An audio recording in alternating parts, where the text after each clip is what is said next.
전달해드릴 말씀의 제목은 은혜로 사는 인생입니다. 우리는 믿음을 이야기하면 그 믿음의 출발이 어디에서부터인가 사람들은 이전에 이렇게 알아왔습니다. 내가 믿으니까 하나님이 나를 믿음의 사람으로 인정해 주셨다, 이렇게 생각을 했었죠. 근데 성경을 읽고 확인을 해보니까 믿음은 나한테서 출발한 것이 아니라 내가 믿음을 갖도록 만드신 하나님 쪽에서 출발하신 것이다. 그러니까 믿음은 나에게서 시작된 것이 아니라 믿음의 시작은 하나님이었다. 아멘. 우리는 이렇게 하나님 쪽에서 나를 선택하시고 나에게 믿음을 심어주시고 나로 하여금 이 성경 말씀을 믿게 만드는 이 사건을 가리켜서 선물이라고 하죠. 선물. 이 선물을 다른 말로 우리가 자주 쓰는 용어가 있죠. 은혜라고 합니다. 여러분, 우리가 살아가는 날들이 하나님을 인식하고 하나님을 기억하고 살아가는 매 순간 매일의 날들이 사실은 하나님의 선물의 시간들이고 하나님이 은혜로 지켜주시는 시간들이다. 특히 연말이 이제 시작되었습니다. 12월이 시작되면서 이제는 성탄과 한 해의 정리, 한 해를 살아온 그동안에 하나님이 나에게 스쳐 주셨던 손길들, 감사의 조건들, 여러 가지를 생각을 많이 하게 됩니다. 신앙인들은. 그래서 특히 연말에 시간을 맞이하면서 은혜로 살았던 올 한 해를 돌이켜보자. 그리고 지금도 내가 은혜 속에 살고 있음을 하나님 앞에 한번 마음의 충족을 한번 성령으로 느껴보자. 그래서 오늘 은혜로 사는 인생 말씀을 신명기서의 한 부분과 고린도전서에 있는 한 부분의 말씀을 시작으로 오늘 함께 말씀을 준비하여 전합니다. 우리가 너무도 잘 알고 있는 이 은혜라고 하는 이 단어, 도대체 이 은혜가 뭐냐? 너무 포괄적인데 우리가 이 은혜라는 용어를 쓰다 보니까 당신은 은혜가 무엇이라고 생각합니까? 라고 한번 정의해보라고 하면 사실 난감할 때가 있어요. 왜냐하면 모두 다 하나님의 은혜이죠, 이렇게 말하잖아요. 뭐 슬퍼도 이 또한 하나님의 은혜다.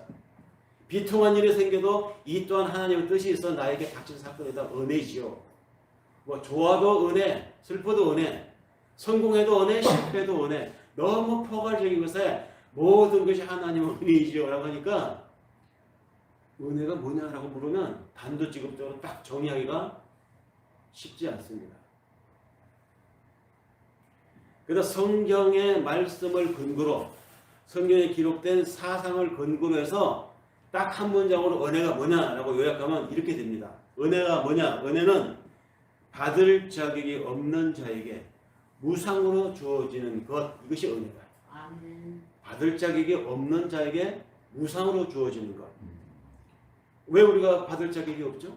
이렇게 교회를 열심히 나오고 내가 하나님을 믿는데, 내가 하나님께 얼마나 열심히 봉사하고 헌신하고 내가 하나님 당신을 위해서 얼마나 많은 좋은 일을 하는데 왜 내가 자격이 없습니까?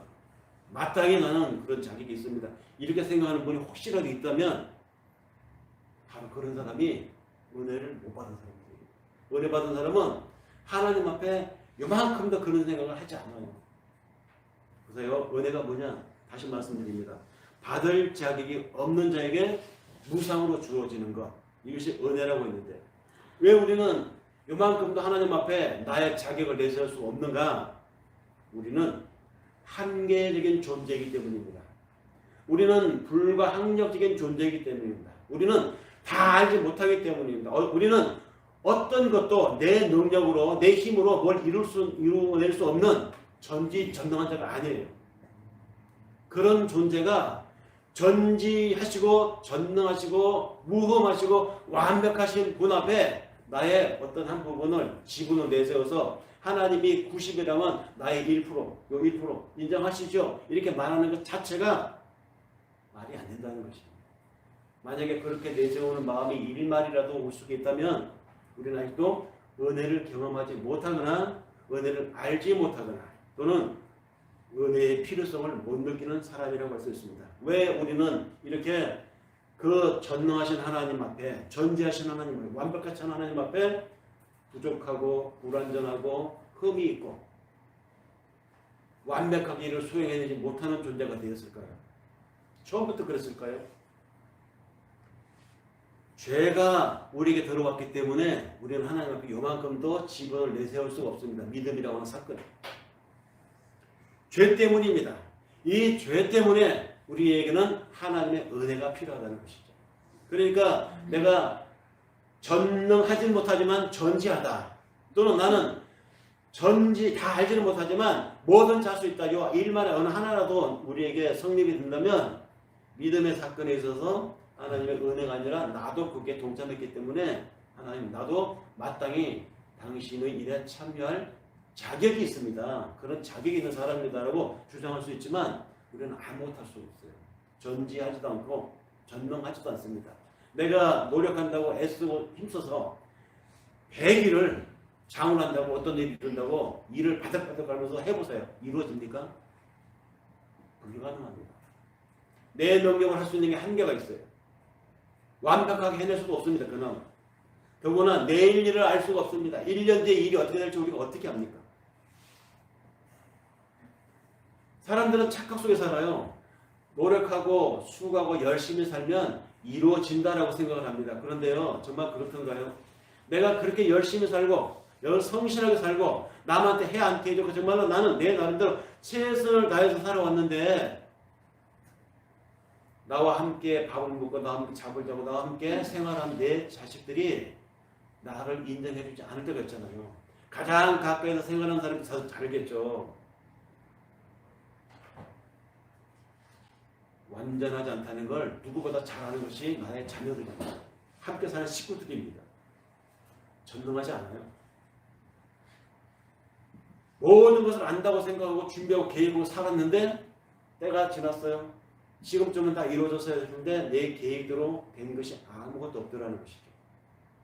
우리는 전지하지 않습니다. 그런데 사람들은 다 알 수 있다고 생각하고 자기가 하면 다 할 수 있다고 생각하고 살아요.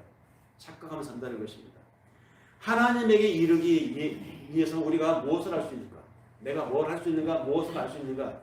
하나님 쪽에서 알게 해주지 않으면 알 수 없고 하나님 쪽에서 하게 하지 않으면 우리는 할 수가 없어요. 죄 때문입니다. 그 죄 때문에 내가 하나님께 이를 수가 없고 내가 하나님의 필요하다는 것을 알 수가 없습니다. 내가 하나님이 은혜가 나는 필요합니다. 하나님 나는 죄인입니다. 내가 당신께 이를 수가 없습니다. 그러니 주여 당신이 나를 도와주시옵소서. 이 고백을 하나님이 허락하지 않으면 할 수가 없다고요. 죄 때문에. 이 죄가 들어오기 이전에 우리 사람에게 필요했던 것은 사랑이었습니다. 사랑이 있으면 살았습니다.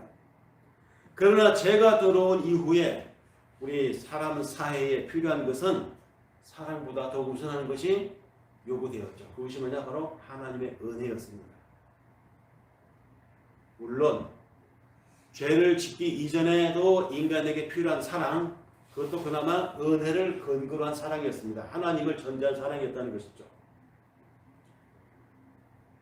그러나 은혜는 아무것도 할 수 없는, 내가 알아서 하나님 앞에 이를 수 없는 그런 죽을 수밖에 없는 우리에게 부어지게 된 하나님의 복음의 이야기, 구원의 이야기, 이거의 다른 명칭이 바로 은혜라고 하는 것.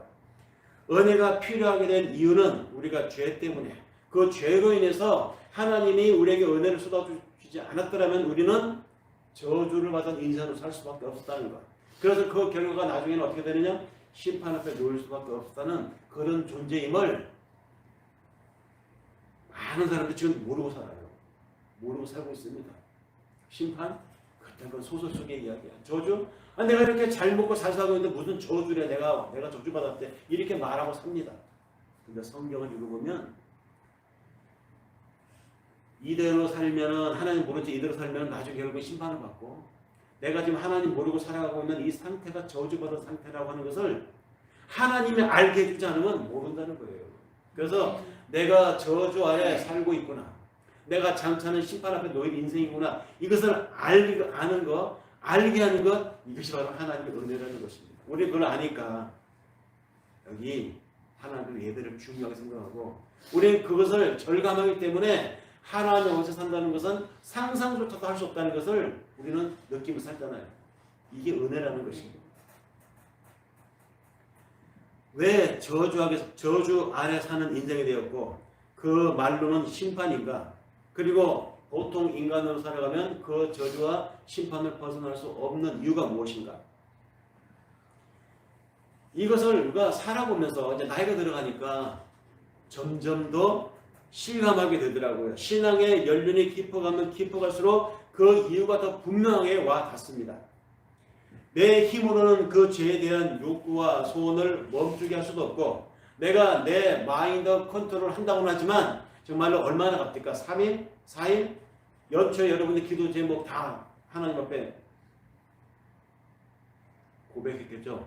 기도 제목. 연초에 기도 제목을 지금도 기억하고 있습니까? 기억은 하고 있다 치더라도 정말로 하나님 앞에 소원한 대로 그렇게 되었습니까? 내 삶이? 내 삶의 방식이? 행동 양식이? 아득한 옛날 얘기 같죠? 우리는 그렇게 내가 나를 컨트롤할 수 없고 내가 나를 제어할 능력도 없습니다. 그렇기 때문에 내 힘으로 욕망에 대해서, 내 힘으로 내 이기심을 억제하는 것에 대해서, 내 힘으로 내 욕구를 제어하는 것에 대해서 다쓸 수가 없는 존재들이 바로 우리들입니다. 그 상태를 우리는 저주의 상태, 심판 아래 살아가는 상태라고 합니다. 그래서 그런 우리에게 나 이상의 힘을 가진 자, 나보다 더 완전하게 알고 나보다도 더 나를 잘 아시는 어떤 분의 도움이 필요하다는 것이죠.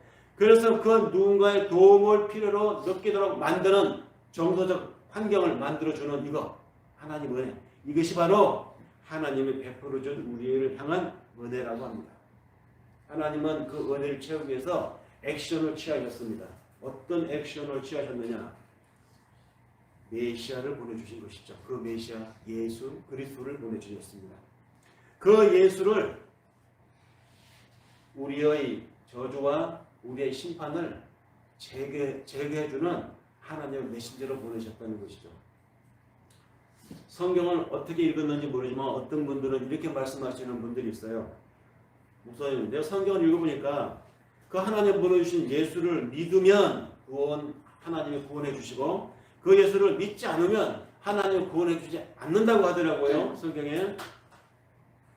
정말 그럴까요? 누구든지 죄 나가는 사람 붙잡고 예수 믿으셔. 그러면 그 사람이 그래, 내가 이제부터 예수를 믿겠습니다. 그런 사건이 일어날까요? 여러분들이 경험하시잖아요. 정말로 절친한 사람, 정말로 친밀감 있는 사람에게 내가 이 사람에게 빵을 사줄 수도 있고 커피를 사줄 수도 있지만 정말로 이 사람이 해주는 가장 좋은 것, 천국에서 다시 보는 관계가 되길 원한다면 예수를 전할 것입니다. 기독교를 전하겠죠. 그런데 이상하게 내가 그렇게 열성을 다하고 정성을 다해서 케어하고 호의를 베풀고 그러면서 마지막에 클라이막스로 쓱 교회 한번 가보지 않을래? 예수 한번 믿어보지 않을래? 하면 그게 안 돼. 이게 그 성공이 안 되는 거예요.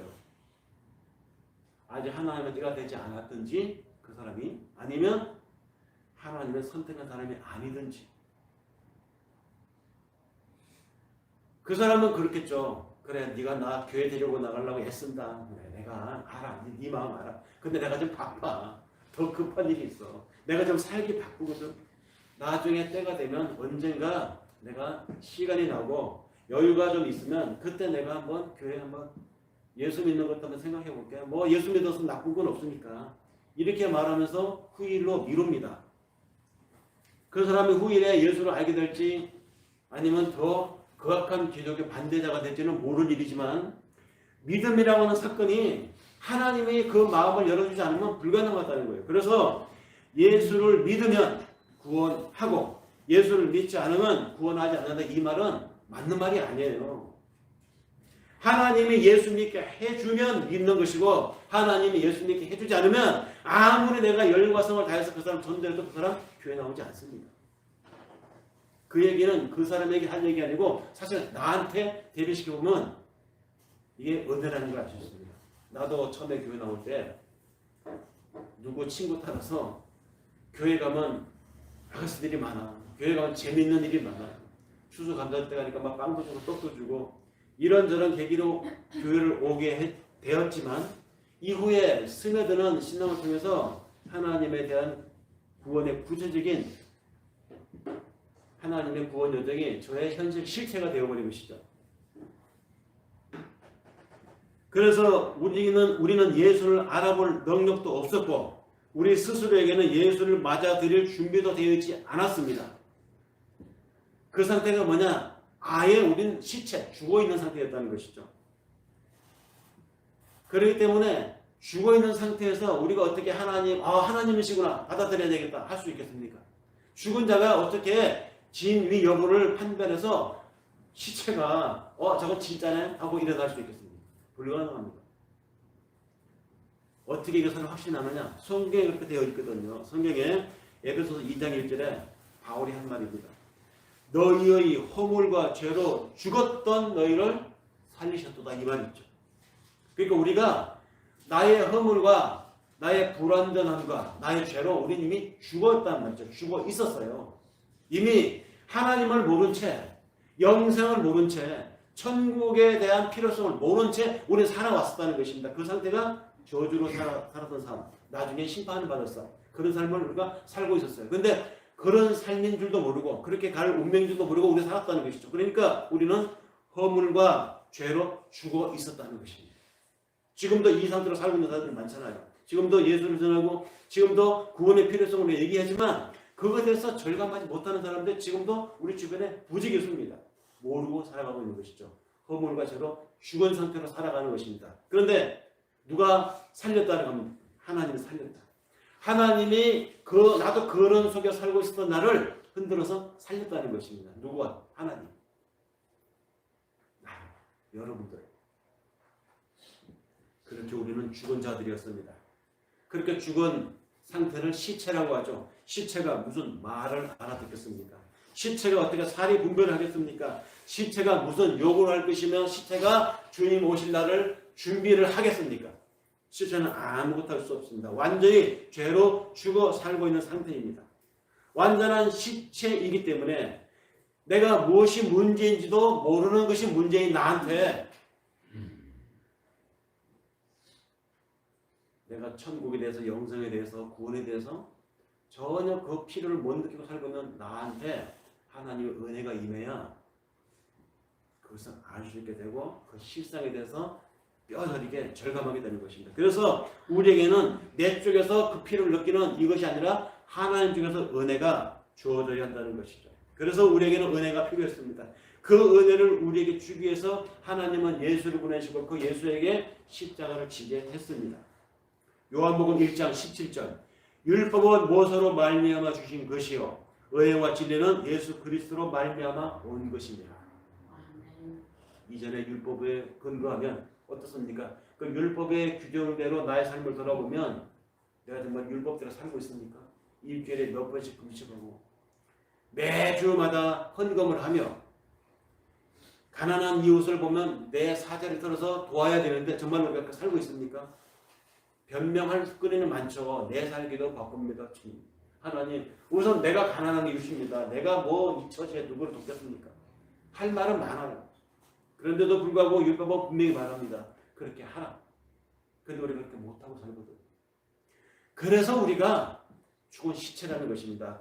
할 수도 없는 그 상태에 놓여 사는 상태라는 것이죠. 그런데 어떻습니까? 예수 그리스도가 온 이래로 그 예수 그리스도로 인해서 우리의 상태가 은혜와 진리로 사는 상태로 만들어 주었다는 것입니다. 여전히 율법으로 비춰봤을 때는 그렇게 살지 못해요.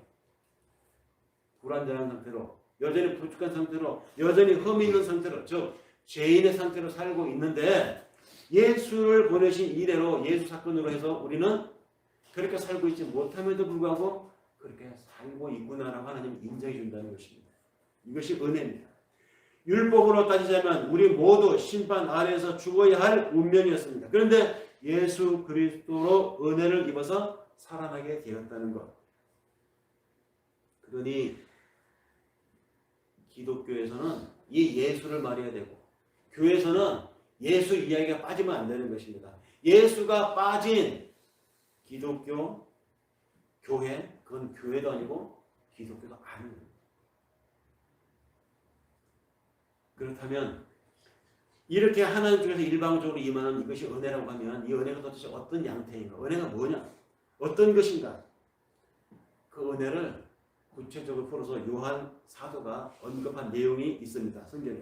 요한복음 3장 17절 18절에 나오는데요. 그대로 제가 한번 옮겨볼게요. 하나님이 그 아들을 세상에 보내신 것은 세상을 심판하려 하심이 아니요 저로 말미암아 세상이 구원을 받게 하려 하심이라. 저를 믿는 자는 심판을 받지 아니하는 것이요 믿지 아니하는 자는 하나님의 독생자의 이름을 믿지 아니하므로 벌써 심판을 받은 것이니라.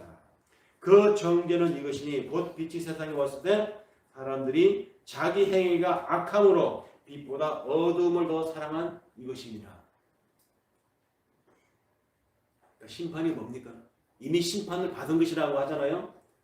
하나님 없이도 난 잘 살 수 있다고 생각하는 그 사고, 그 상황, 그 삶의 방식이 이미 심판을 받은 것입니다.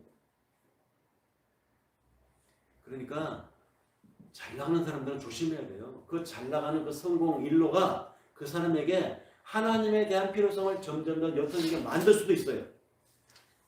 거꾸로 너무너무 질곡에 너무 삶이 어려워져서 계속 가다 보면 그 사람이 그 너무 어려워서 하나님 따윈 없어. 그 고생이 그 사람으로 하여금 하나님을 지워버리게 할 수도 있습니다.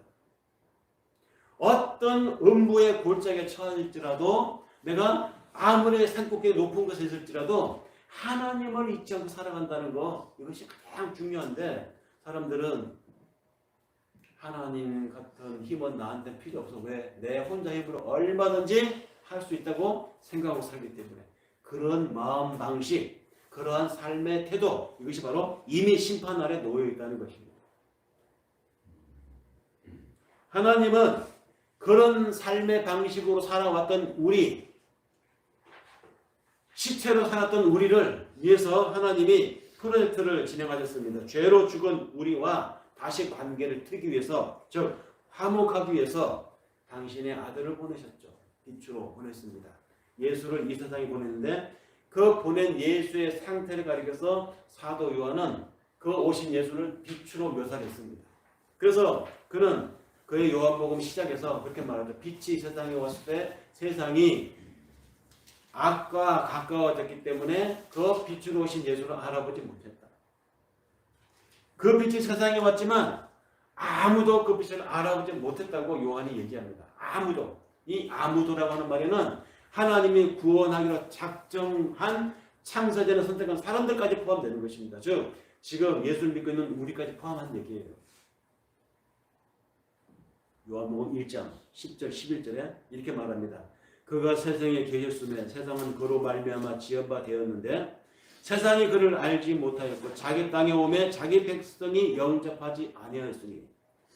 예수가 자기 땅에 왔어. 즉 하나님이 구원하기로 창세전에 선택한 사람들이 있다는 것이죠. 그 사람들의 세상에 왔는데 그들이 예수를 못 알아봤다는 것입니다.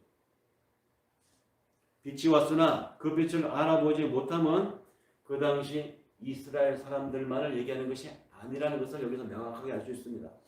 영적인 이스라엘, 오늘 우리들에게도 향하신 말씀입니다.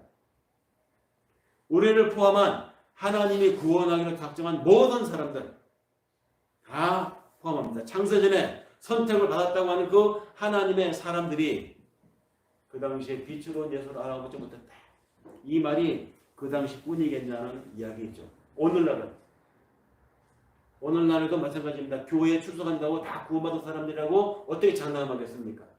여기 앉아 계신 분들 중에 정말 하나님 앞에 나중에 얼굴을 맞대고 볼 수 있는 사람이 얼마나 될까요?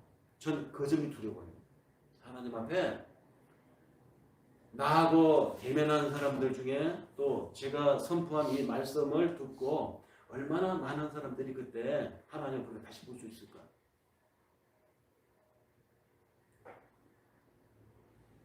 우리는 그렇게 완전히 죽은 상태로 살아왔습니다. 그래서 그런 우리에게 하나님의 은혜가 필요하다는 것입니다. 그런데 하나님은 그 은혜를 그 당시에 이스라엘 선택해서 내가 이렇게 창세전에 선택한 사람들을 구원한다라는 하나의 예시를 보여주신 것이죠.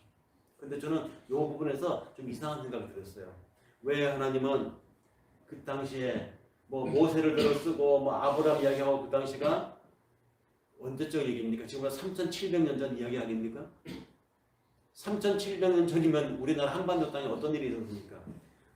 북쪽에 고조선, 단군 할아버지 이야기가 전개되고 있었을 텐데 아니 그때 훌륭한 문명을 가지고 있었던 한반도 쪽에 단군을 들어서 아담으로 쓰시지 왜 이스라엘을 선택했을까? 단군을 선택했으면 어쩌면 하나님의 이 계획이 더 멋지고 더 효율적으로 진행될 수 있었을 텐데 왜 이스라엘을 선택했을까? 왜 아담으로 중동 땅에 있는 그 이스라엘 사람을 선택했을까? 한반도에 멋지고 잘생긴 남자도 많았는데 우리나라 사람은 뱀 먹기 무서워하지 않죠? 뱀 보면 뭐 그냥 생사탕 뭐 무슨 사탕이야? 생사탕 뭐 한사탕이라고 그러나요? 뱀을 막 이렇게 잡아서 술을 부어가지고 막 먹잖아요. 몸에 좋다고. 혹시 하나님의 계획에 에덴 동산에 그 뱀으로 가장한 사탄이 다가와서 따먹어라 했을 때 만약에 그 아담이 한국인이었다면 그냥 손을 뻗어서 그냥 뱀을 탁 잡아가지고 그냥 생사탕 만들어 먹었을까봐 그랬을까요? 왜 굳이 이스라엘이어야만 했느냐는 것이죠. 여기서 참 생각을 많이 해봤어요. 그런데 하나님이 왜 이스라엘을 선택했는지 답이 있습니다. 성경에 보니까. 신명기 7장 6절 7절에 이렇게 나옵니다. 너는 여호와 네 하나님의 성민이라. 이스라엘 두고 하시는 말씀입니다. 네 하나님 여호와께서 지상 만민 중에서 너를 자기 기업의 백성으로 택하셨나니 여호와께서 너희를 기뻐하시고 너희를 택하심은 너희가 다른 민족보다 수요가 많은 연고가 아니라 모든 민족 중에 가장 작은 연고라.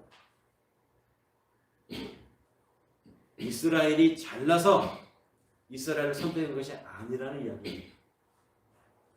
보잘것없는 그 민족을 선택해서 하나님이 어떻게 당신의 능력으로 이 별볼일 없는 민족이 하나님의 민족으로 하나님의 선택받은 백성으로 거듭나게 되는지 그것을 알려주기 위해서 별볼일 없는 작은 민족을 택하셨다는 거예요. 만약에 그 당시에 문화가 용성하고 잘 나가는 민족이 있었는데 그 민족을 들어서 하나님이 당신의 이런 계획을 펼쳐나갔다고 하면 사람들은 말하겠죠. 뭐 하나님이 하셨겠어. 당연히 그 민족이 그럴만해서 그런 것이지. 그러지 않았겠습니까? 그래서 하나님은 당신의 능력을 펼쳐나가실 때 당신의 일을 해나가실 때 나를 구원하실 때 여러분 한 사람 한 사람을 믿음의 사람으로 하나님이 은혜를 베푸실 때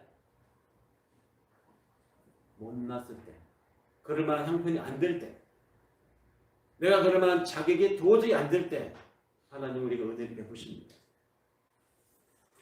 이스라엘의 특별함을 증거하기 위해서가 아니라 당신의 능력을 증거하기 위해서 이스라엘을 선택하신 하나님이 오늘 우리가 함께 한 신명기 9장 4절 5절의 말씀이에요. 다시 한번 확인해 보면 네 하나님 여호와께서 그들을 네 앞에 쫓아내신 후에 네가 신중에 스스로 네 마음에 이르기를 내가 의로워서 하나님이 나를 이 땅으로 인도해 들여서 이 땅을 나한테 얻게 해주셨구나. 이런 생각조차 하지 마라. 왜냐하면 이 민족이 악함을 인하여 여호와께서 그들을 네 앞에서 쫓아낸 것이다.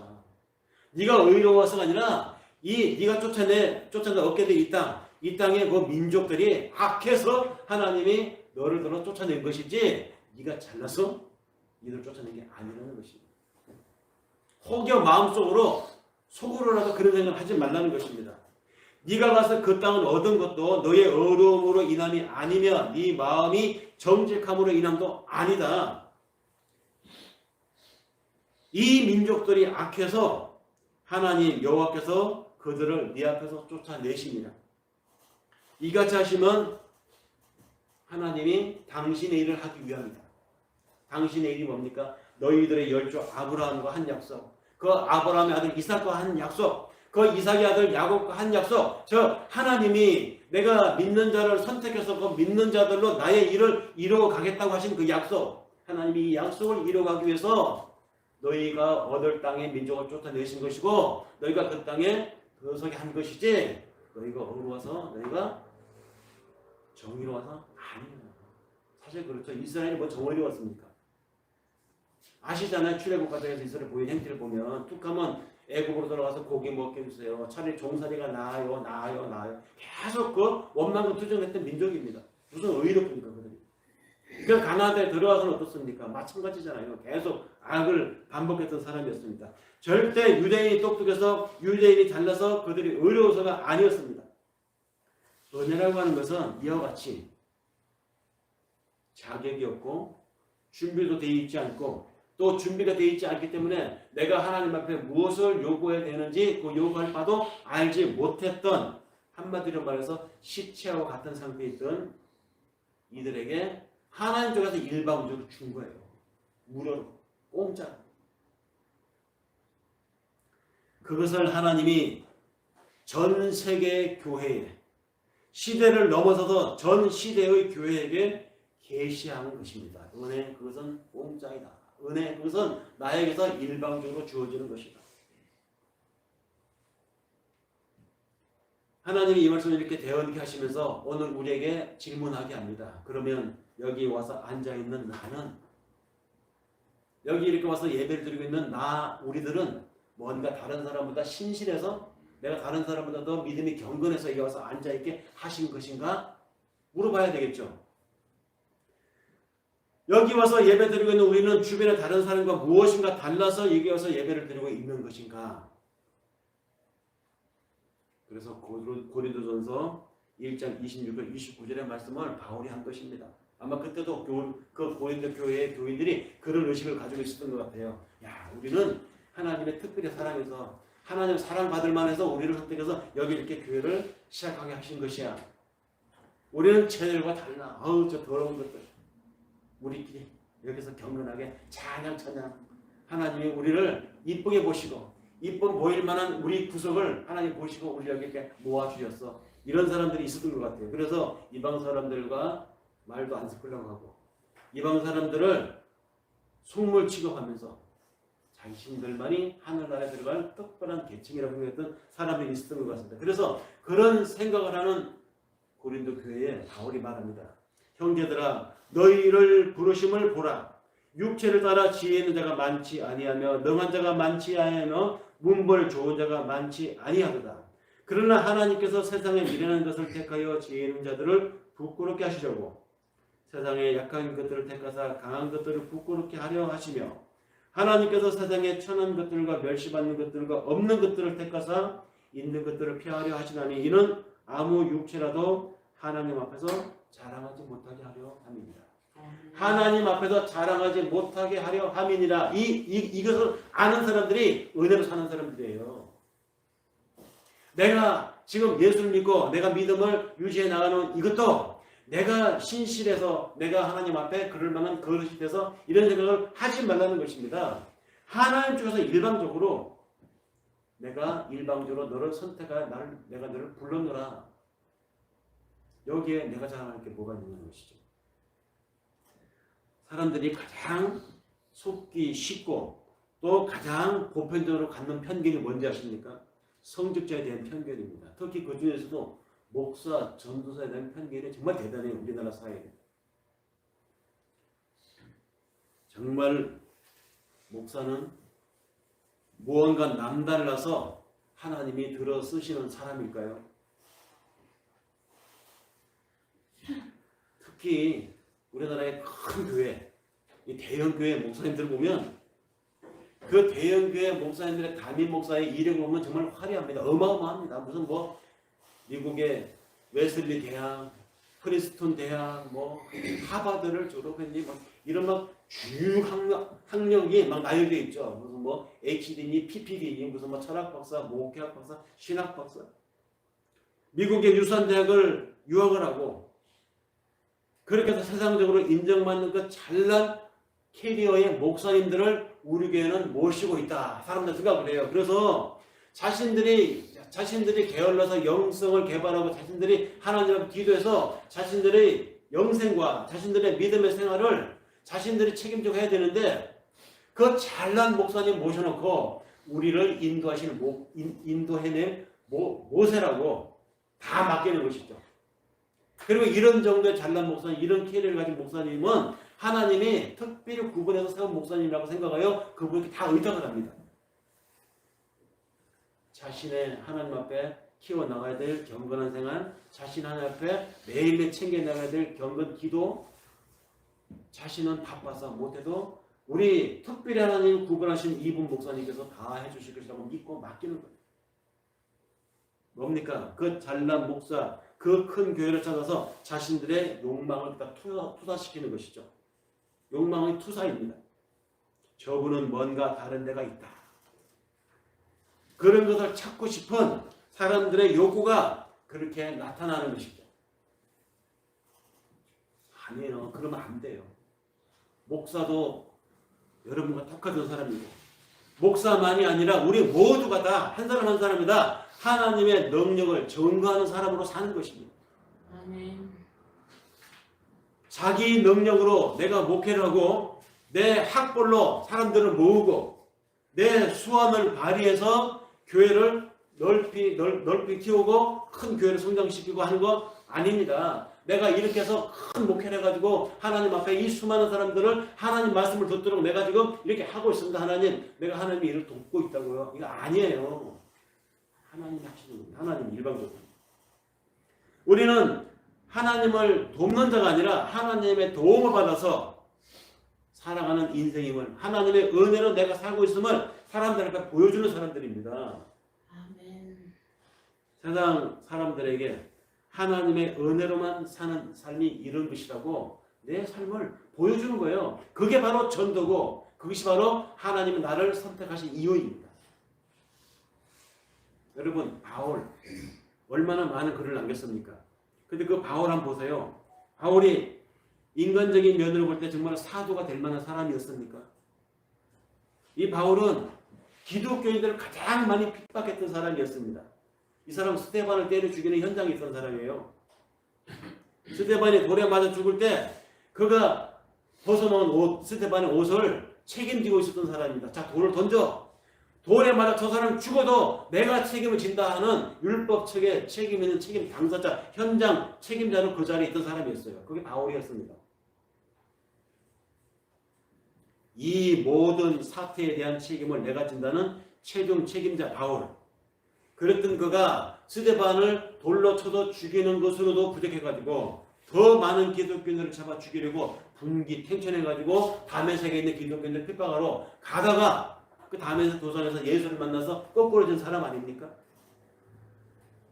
이런 바울이었습니다. 왜 하나님은 우리 상식적인 생각으로 왜 그런 사람을 들어서 사도로 썼을까? 아니, 더 신선한 사람 있잖아요. 돌에 맞아서 죽으면서도 주여 나에게 돌을 던지는 저 형제들을 불쌍히 여겨주시소서, 저 사람들이 자기들이 무슨 짓을 하는지 모르는 저 무지를 용서해 주시소서라고 기도했던 스데반 같은 사람 어때요? 이런 사람이 만약에 사도 바울 역할 사도가 됐더라면 하나님이 더 크게, 더 은혜롭게, 더 효율적으로 일을 할 수 있지 않겠습니까? 죽기를 각오하고 돌 맞아가면서도 복음 전한 사람인데, 근데 하나님은 스데반을 죽게 놔두고 그 스데반을 죽이는 것은 현장 책임자였던 사도 바울을 들어서 사도로 썼습니다. 성령 충만한 스데반을 살려서 썼으면 더 좋았을 텐데, 이것이 우리의 생각이고 이것이 사람들이 생각하는 상식적인 이치입니다. 그런데 하나님은 우리의 생각과 달라요. 하나님의 생각은 세상의 이치하고는 다르게 움직일 때가 더 많습니다. 내 생활에 이런 이치와 맞지 않는 하나님의 오다가 떨어질 때, 우리의 상식에 맞지 않는, 우리 이치에 맞지 않는 하나님의 이런 응답이 떨어질 때 우리는 어떻습니까? 참 당혹스럽죠. 원망스럽습니다. 그런데 받아들이게 해요. 시간이 지나면서 그 또한 하나님의 뜻이구나를 우리로 하여금 인지하게 합니다. 그것이 하나님의 은혜라는 것이죠. 훗날에 바울은 그런 자신의 전력을 잘 알았기 때문에 이렇게 고백을 합니다. 고린도전서 15장 10절에 그 고백이 나와 있는데요. 나의 나된 것은 하나님의 은혜로 된 것이니 내게 주신 것은 그의 은혜가 헛되지 아니하여 내가 모든 사도들보다 더 많이 수고하였으니 내가 아니요 나와 함께 하신 하나님의 은혜로라. 바울이 그럴 만한 사람이라서 하나님이 그를 사도로 만든 게 아니었어요. 하나님이 함께 하니까 바울이 사도가 된 것입니다. 바울은 사도가 되고 나서 정말로 일을 많이 했어요. 글도 많이 쓰고 정말 많은 곳을 선교도 했습니다. 본인도 그거 잘 알고 있었어요. 그런데 그렇게 많은 수고를 하고도 자신이 그렇게 사도 역할을 했고 사도 일을 돌아다니면서 했던 그 모든 것들을 내가 이전에 기독교인들을 그만큼 많이 죽였기 때문에 내가 거기에 대한 하나님 앞에 보답으로 더 많이 일을 했다. 이렇게 얘기하지 않았습니다. 그 모든 것을, 그 모든 프로세스를 하나님의 은혜로 돌렸습니다. 이것은 바울이 어떤 마음으로 그렇게 말했을까요? 훗날에 역사가가 나를 평가할 것이다. 내가 이렇게 겸손하게 말하면 나를 역시 바울은 바울이야. 멋있어. 괜찮은 사람이 이렇게 평하겠지. 라고 염두에 두고 이렇게 말했을까요? 바울이 과장하거나 마음에도 없는 겸손을 가장하여 그렇게 말한 것이 아니었습니다. 정말로 자신의 수고와 자신이 했던 모든 노력들이 정말 자기가 한 것이 아니고 자기 속에 역사하시는 하나님 했다는 걸 정말 그렇게 알았기 때문에 이렇게 말한 것입니다. 우리는 10년을 살 때 앞으로 믿음 생활할 때 이것도 해야 저것도 해야 되고 하나님 앞에 비춰보면 이것 하지 말아야 저것 하지 말아야 되는데 이걸 한꺼번에 생각하면 못할 것 같아요. 아, 그러고 어떻게 살아? 나는 그럼 믿음을 포기할 이렇게 말할 수도 있어요. 그런데 바울의 경우를 거슬러 생각해 봅시다. 이 사람은 매를 40대를 맞으면 사람이 죽는데요. 근데 죽지 않게 40에 하나를 감한 매를 때리고 풀어줬다는 것입니다. 그러니까 거의 초죽음이었죠. 40에 하나를 감한 매를 한 번 맞으면 여러 번 맞았어요, 바울은. 그러니까 그런 매를 맞을 때 왜 맞았겠습니까? 뭐 절투를 해서? 강간을 해서? 아니에요. 복음 전하는 것 때문에 유대인 집단에게 린치를 하는 것입니다. 그때마다 바울이 무슨 생각을 했을까요? 내가 이제 이렇게 하나님의 하다가 죽는구나. 예수님 십자가 달려 그 죽어 나도 이제 이렇게 죽는군요 라고 하지 않았습니까? 그러니까 다시 말해서 죽음을 각오하고 죽음은 죽으리라 했던 거예요. 그때. 그런 것이 한 번, 두 번 쌓여서 지금 이렇게 우리에게 전해지는 것이지 바울이 야 내가 계산해보니까 40에 하나를 감한 매를 4차례 맞고 그리고 고린도 가고 데살로니가 가고 갈라디아 가고 이렇게 한 5년 하면 내가 끝나는 것 같아. 참아야지 이렇게 했을 거 아니에요. 갈라디아 갔을 때는 거기서 그날로 자기는 인생 끝난 줄 알고 간 것이고 죽기로 가고 간 것이고 고린도 같이 갔을 때 고린도에서 그때 자기를 반대하는 반대세력들에게 말한 시도가 나면서 죽으면 죽는다고 생각하고 간 것입니다. 근데 어떻게 지나고 보니까 요 행이 그때 지금 현장을 다시 하라면 못할 것 같아. 근데 그때 현장에서 내가 그거 해낸 것은 내가 한 것이 아니라 그것을 넘어갈 수 있도록 하나님이 주셨다는 것이죠. 그래서 내가 한 것이 아니요 하나님의 은혜였다고 정말 고백하는 것입니다. 자신의 수고, 자신의 노력이 자기가 한 것임을 누구는 몰라도 바울 자신은 잘 알았다는 것입니다. 그래서 그렇게 말했습니다. 이 바울의 심정을 여러분 우리 오늘날 신앙생활을 하면 할수록 믿음의 열륜이 깊어지면 깊어질수록 우리 생활 속에서 이거 느껴지지 않습니까? 내가 한 것이 아니라 내 속에 하나님이 이끌어가고 계심을 문득 우리가 좀 절감하게 됩니다. 은혜가 아니면 나의 신앙생활은 한 발짝도 진전 나갈 수 없었음을 그래서 고백하게 된다는 것이죠. 물론 그 고백하는 그 상태, 그 심정도 하나님의 은혜입니다.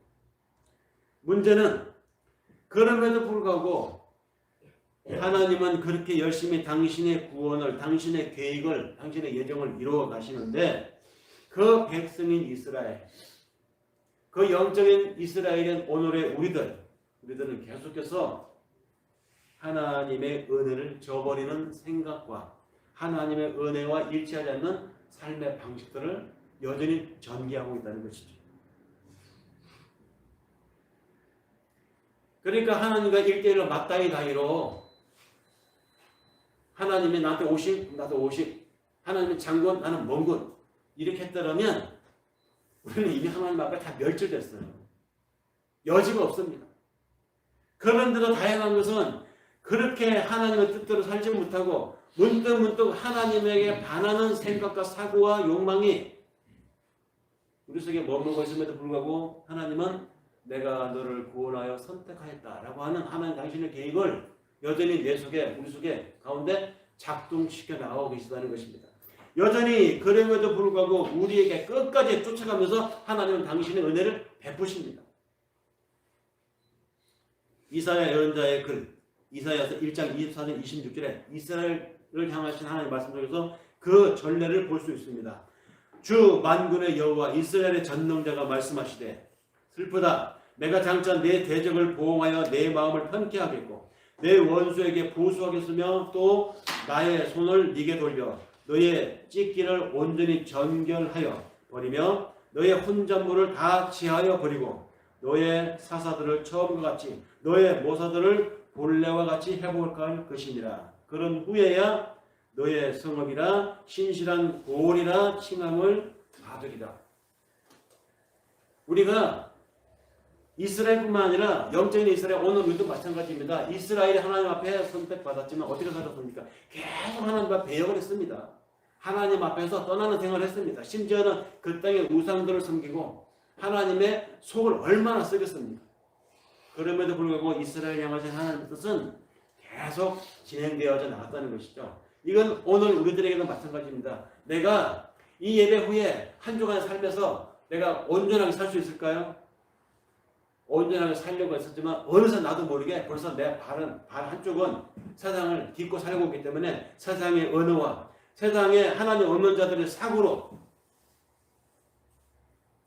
습관이 나오고 있습니다. 그래서 하나님이 말씀하시잖아요. 이스라엘 한 그 말씀을 똑같이 우리에게 하십니다. 너의 찢기를 온전히 정결하여 버리고 너의 혼잣물을 다 제하여 버리고. 누가? 하나님 하신다는 것입니다. 그래서 너의 처음 사사를, 너의 처음 모사를, 이 처음 사사, 처음 모사가 누굽니까? 죄에 빠지기 이전의 아담 상태, 하나님과 사랑 관계로 살고 있었던 그 처음 원초 상태, 그 상태를 하나님이 회복할 것이라고 합니다. 나를 통해서, 여러분들을 한 사람을 통해서. 그래서 그렇게 만든 후에야 나를 바라보시고 네가 의의 성읍이라, 네가 신실한 고을이라 칭함을 받았다. 여기에서 하나님 하시잖아요. 그래서 우리가 이렇게 받은 이 은혜, 하나님이 시작해서 이 은혜 하나님이 마칩니다. 이것이 지금도 우리를 향한 하나님의 은혜요, 성경이 말하고 있는 오늘을 사는 우리의 은혜입니다. 이 은혜로 오늘 우리가 살고 있고 이 은혜로 내일의 소망을 끈을 놓지 않고 우리가 살고 있습니다. 버티게 하시는 하나님, 지키게 하시는 하나님, 하나님 앞에 가는 그날까지 인생 사는 내내 하나님의 은혜가 저와 여러분들을 붙드는 성령의 역사 있기를 간절히 간구하고 있습니다. 기도합니다.